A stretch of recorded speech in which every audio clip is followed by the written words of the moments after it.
출연연이 30년에서 40년 정도의 어떤 역사를 가지고 있는데도 비해서 AI 프렌즈 같은 모임이 시도가 그렇게 많지는 않았어요. 그리고 그 시도 중에서도 성공한 사례는 거의 없었다고 볼 수 있는데 1년 넘게 지금 이렇게 이 모임을 유지해 가고 있고, 그리고 융합의 형태가 점점 넓어지고 있는 것 자체가 상당한 의미라고 저는 생각이 듭니다. 이제 교류의 장이 없었다고 하기에는 저희가 조금 민망하고요. 사실 기회들은 많았고, 그게 그 기회가 많았다는 거 안에도 크게 보면 어떤 사회적인 기회, 그다음 기술적인 기회, 그다음에 사람들의 어떤 노력, 이런 것들이 있었거든요. 그러니까 없진 않았어요. 그런데 거기에 비해서 사실 성과를 못 낸 것들이 있었고요. 그다음에 융합을 되려면 여러 가지 인재들이 모여서 융합되는 데까지 시간이 좀 걸리는 데 비해서 그동안 기회를 줄 때 시간이 되게 짧았던 게 좀 한계였던 것 같아요. 결과를 요구를 했던 것들도 좀 부담이 됐고요. 그래서 여러 가지들이 좀 어려움에 비해서 이번 기회 같은 경우에는 기술적인 어떤 흐름도 좋고, 그 다음에 젊은 인재들의 어떤 참여들, 적극적인 참여들도 있었고요. 그리고 이제 사회적인 어떤 요구사항들도 맞아서 어떻게 보면 크게 이 세 가지들이 다 모이는 아주 좋은 기회였다고 저는 생각이 듭니다. 이 학문적인 분야에서는 나이가 크게 지장이 되지 않아요. 사람들이 모여야 될 요구사항이, 그러니까 그런 어떤 필요 조건들이 만족되지 못했던 것들이 좀 있었던 게 한계였다고 저는 생각이 들거든요. 예를 들어서 각 출연진이 가지고 있는 각자의 역할이 있기 때문에 그 역할을 충실히 하는데 급급했다고 좀 생각이 들어요. 근데 2010년이 넘어서 이 소위 말하는 알파고 그 충격이 왔을 때는 각자의 역할들도 충분히 진행하고 있는 상황이었고, 그 다음에 그런 것들이 모여야만 이 문제를 해결할 수 있다는 어떤 강력한 어떤 압박이 있었다고 저는 생각이 들고요. 그런 압박을 충분히 또 받아들일 수 있는 젊은 인재들이 또 있었다는 것도 있고요. 그 다음에 또 페이스북 같은 SNS의 역할도 저는 좀 크다고 봐요. 그러니까 페이스북이나 내지는 카카오톡 같은 이렇게 서로 연결할 수 있는 도구들의 발전이 사람들의 거리를 좁혀줄 수 있는 어떤 기회가 되지 않았나, 그런 동력이 되지 않았나 싶고요. 예. 알파고는 사실 그런 그 시각의 변화의 어떤 트리거 역할을 했던 거고요. 그 전부터 융합에 대한 요구사항들이 많았어요. 이렇게 사회가 커지고 복잡해지면서 개별 연구 분야 내지는 어떤 기술로 그 문제를 해결할 수 하기에는 한계가 있다는 게 명백한 것들이 많았었거든요. 융합의 시절이 한 10여 년 겪었어요, 이미 저희가. 그래서 융합단 같은 그런 사업들도 이미 나왔었고요. 그럼에도 불구하고 알파고를 얘기를 왜 하냐면 결국 그 융합을 연결해 주는 게 ICT 기술이고, 그 다음에 어떻게 보면 데이터를 가지고 연결하는 인공지능 기술이었던 것인데, 그 기술이 가능하다는 것을 보인 게 알파고였기 때문에 그게 이제 트리거라고 보고요. 어떻게 보면 많은 사람들이 알파고 얘기를 하지만 저희 같은 이제 이런 기술이나 학문을 연구하는 사람 입장에 봤을 때는 콜럼버스의 달걀 같은 거죠. 이게 가능할 거다라고 생각하는 거와 가능하다는 거와는 구분이 되는데, 알파고가 가능하다는 것을 보여줌으로 인해서 모든 사람들의 사고가 넘어서는 거죠. 이제 그래서 융합에 이제 융합을 시작해야 된다는 것을 이제 저희가 이제 몸으로 느끼는 겁니다. 기술이 연결이 되려면 매개가 있어야 되는데 그 매개 역할을 ICT 기술이 했다고 저는 생각이 들거든요. 근데 이제 ICT 기술이 중심으로 나머지를 연결하는 거는 한계가 있었어요, 원래.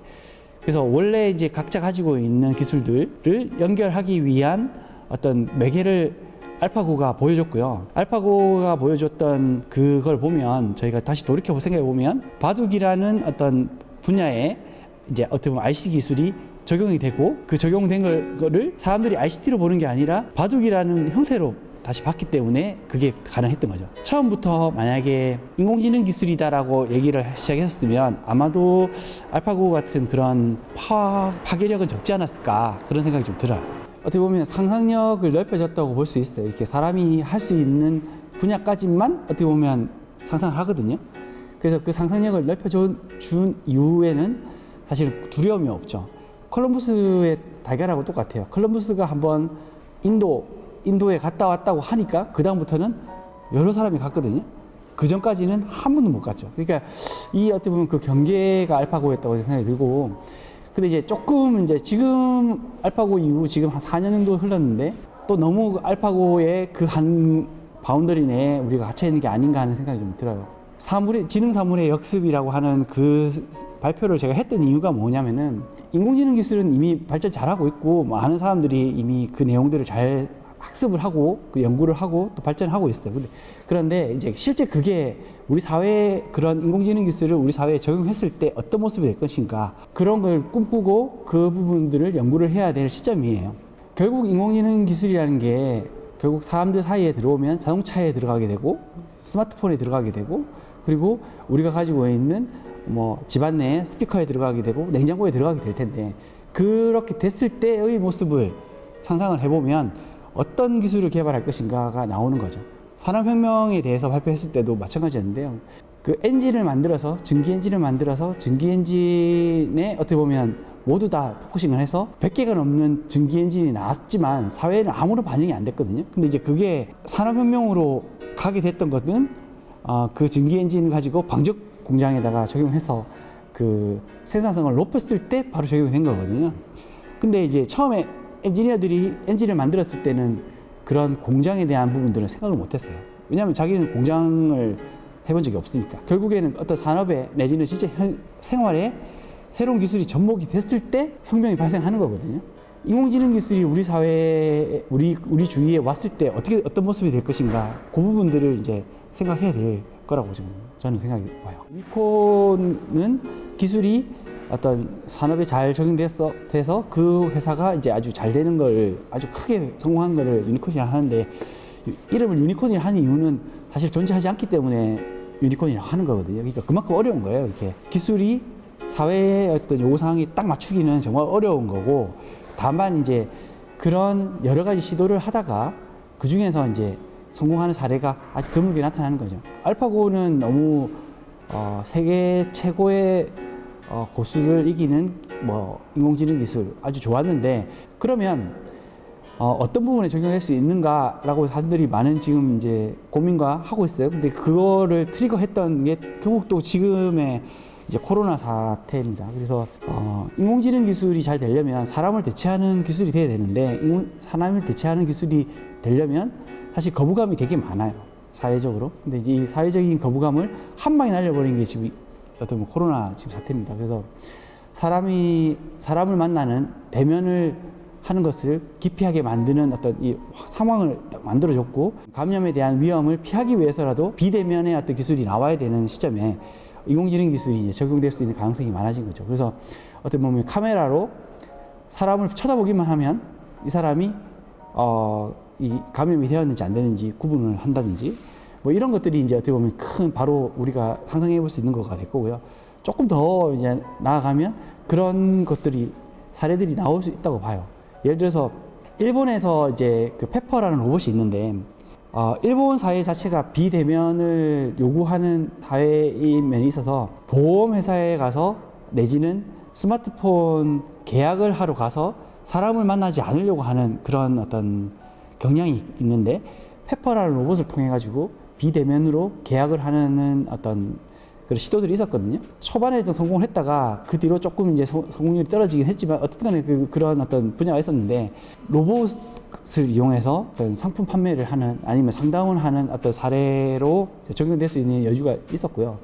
이제 인공지능 기술을 접목을 하면 그런 사례가 자연스럽게 이제 산업에 적용될 가능성이 높아지는 거죠. 아마도 제 생각에는 의료 쪽부터 시작을 해서 비대면으로 상담을 하고, 그 다음에 그 상담한 결과를 바탕으로 어떤 치료를 하는 이런 것들이 충분히 나올 수 있고, 그것들이 이제 적용이 되면 뭐 다른 분야로 그냥 급격하게 펴지지 않겠나, 뭐 이런 생각이 듭니다. 이제 보이지 않는 위험을 제가 말씀드렸던 거는 저희가 모르고 있는 상태로 그것이 발생을 하면 위험하다는 뜻이고요. 이제 이럴 것이라는 걸 우리가 알고 있기 때문에, 알고 있다면 거기에 대해서 대비를 하면 된다라는 의미로 사실 보이지 않는 위협이라고 표현을 했어요.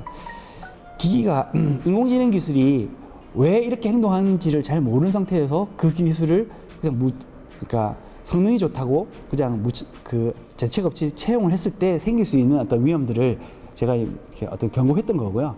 이제 지금 그런 기술을 그런 위험을 대비하기 위해서 XAI라든지 내지는 그 외에 이제 여러 가지 이제 보안책들을 지금 연구를 하고 있기는 해요. 이제 그것들까지도 접목을 해야 된다. 뭐 이런 의미로 제가 말씀드렸던 거죠. 완벽하지는 못하겠지만 그래도 사람들의 불안감을 해소할 정도는 충분히 될 거라고 봐요. 그리고 효율만을 위해서 불편함을 그러니까 이해하지 못하는 어떤 불편함을 감수할 것 같지는 않고요. 제 생각에는 충분히 더 좋은 성능을 냄에도 불구하고 여러 가지 제약을 둬서 사람들이 그 불안해하지 않는 한도 내에서 그 AI를 사용하지 않을까 뭐 이런 생각이 듭니다. 통제권을 이제 가져야 되겠죠. 통제권을 가진다는 그 부분이 어떻게 보면 인공지능 기술에서 가장 핵심이라고 보고요.